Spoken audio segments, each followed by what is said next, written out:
Estudo do Catecismo da Igreja Católica, com o Padre Bruno Leonardo Braga. Desejei ver com a inteligência o que acreditei. Santo Agostinho.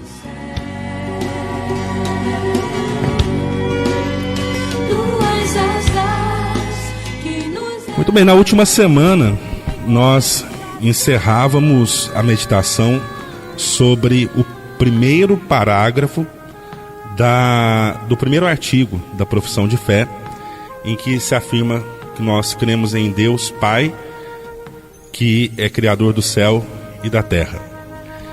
E naquele primeiro parágrafo nós meditávamos sobre o conteúdo do crer em Deus, o que significa crer em Deus. E hoje nós vamos entrar no segundo parágrafo, que se refere ao Pai.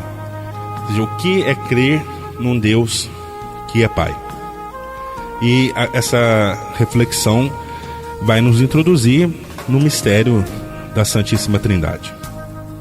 O Catecismo começa a reflexão sobre o Pai recordando que os cristãos são batizados por ordem de Cristo mesmo, em nome do Pai e do Filho e do Espírito Santo. E antes que haja o batismo em nome do Pai, do Filho e do Espírito Santo, os que vão ser batizados, ou no caso das crianças, os seus pais e padrinhos, respondem aquela pergunta tríplice que manda confessar a fé no Pai e no Filho e no Espírito Santo.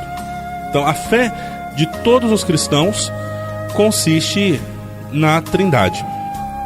Os cristãos são batizados em nome do Pai e do Filho e do Espírito Santo, e não nos nomes desses três, porque só existe um Deus, que é o Pai Todo-Poderoso, seu Filho único e o Espírito Santo.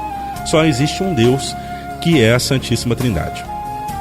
O mistério da Santíssima Trindade é um mistério central da fé e da vida cristã. É um mistério de Deus em si mesmo, e por isso ele é a fonte de todos os outros mistérios da fé. É a luz que ilumina todos os outros mistérios da fé. É o ensinamento mais fundamental, o ensinamento mais essencial na hierarquia das verdades da fé. Toda a história da salvação não é senão a história da via, a história dos meios pelos quais Deus, verdadeiro e único, que é Pai e Filho e Espírito Santo, ele se revela, se reconcilia consigo, ou melhor, ele se revela, ele reconcilia consigo a humanidade, ele une a si todos os homens que se afastam dele através do pecado. Na reflexão sobre a Santíssima Trindade, os Santos Padres, aqueles primeiros escritores cristãos que foram aí aprofundando o conhecimento da nossa fé, eles distinguem entre teologia e oikonomia, ou teologia e economia. A gente fala de uma trindade econômica e de uma trindade imanente. A imanente diz respeito à teologia, a econômica, a oikonomia. Com o termo teologia, nós estamos, ou a partir dos Santos Padres, estamos designando o mistério da vida íntima de Deus, Deus Trindade. E com o termo oikonomia, nós estamos nos referindo, a partir dos Santos Padres também, às obras por meio das quais Deus revelou e comunicou a sua vida, Deus se mostrou como Trindade. E existe uma relação entre a oikonomia e a teologia. É mediante a oikonomia que nos é revelada a teologia. Mas, inversamente, é a teologia que ilumina toda a oikonomia.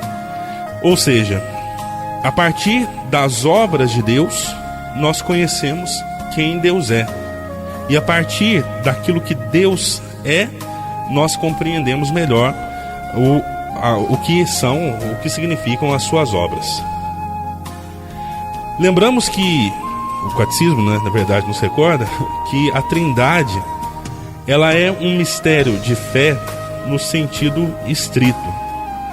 Ou seja, é um dos mistérios escondidos em Deus e que não podem ser conhecidos se não forem revelados do alto. Ou seja, nós não poderíamos saber que Deus é Trindade se Deus mesmo não nos tivesse revelado isso.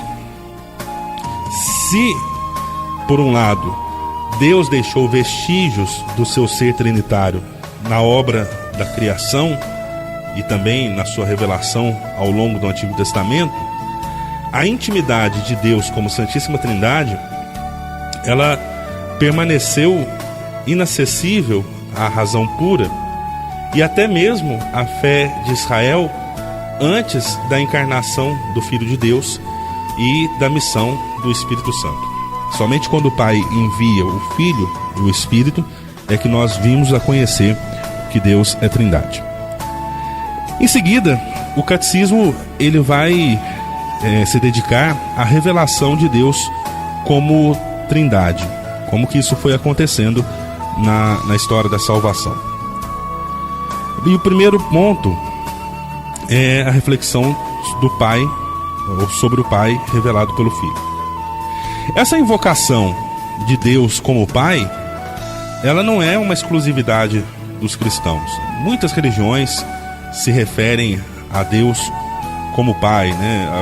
A divindade, às vezes, ela é o Pai dos deuses, dos homens, ou mesmo em Israel, na Antiga Aliança, Deus já era chamado Pai enquanto Criador do mundo, mas também foi chamado Pai em razão da aliança, do dom da lei a Israel. Israel seria o filho primogênito de Deus. Deus também foi chamado como Pai do rei de Israel. Mais particularmente ainda, nós encontramos isso no Antigo Testamento. Deus é o Pai dos pobres, né, do órfão, da viúva, que estão sob a sua proteção de amor. Quando se designa Deus com o nome de Pai, a linguagem da fé, ela indica principalmente dois aspectos. Primeiro, que Deus é a origem de tudo e é uma autoridade transcendente, que vai para além de todas as coisas. E em segundo lugar, também se referindo a Deus como Pai, está se destacando a sua bondade, a sua solicitude amorosa para com os homens que são seus filhos. E essa ternura paterna de Deus, por vezes ela é expressa também pela imagem da maternidade, né, que indica mais essa intimidade entre Deus e a sua criatura. Então, a linguagem da fé, ela acaba se inspirando na experiência humana dos pais, né, dos genitores, que, de certo modo, são os primeiros representantes de Deus para o homem. Mas essa experiência humana também ensina que os pais humanos, eles são falíveis.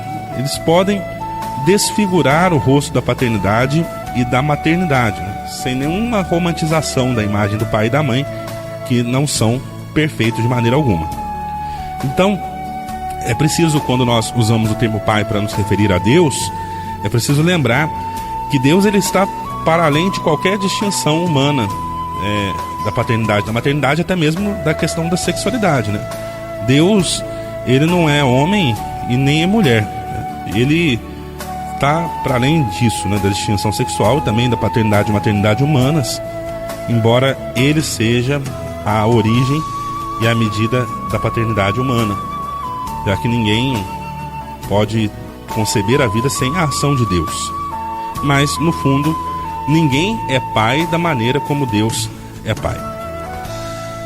Bom, se a paternidade divina, né, ou a referência a Deus como pai, já estava presente no Antigo Testamento, ou mesmo em outras religiões, é em Jesus que nós temos uma revelação da paternidade divina de uma maneira inaudita. Porque em Jesus nós vemos que Deus, ele não é pai somente enquanto ele é criador, mas ele é pai em relação ao seu filho único. Ou seja, ele é o pai do filho, e o filho é o filho do pai.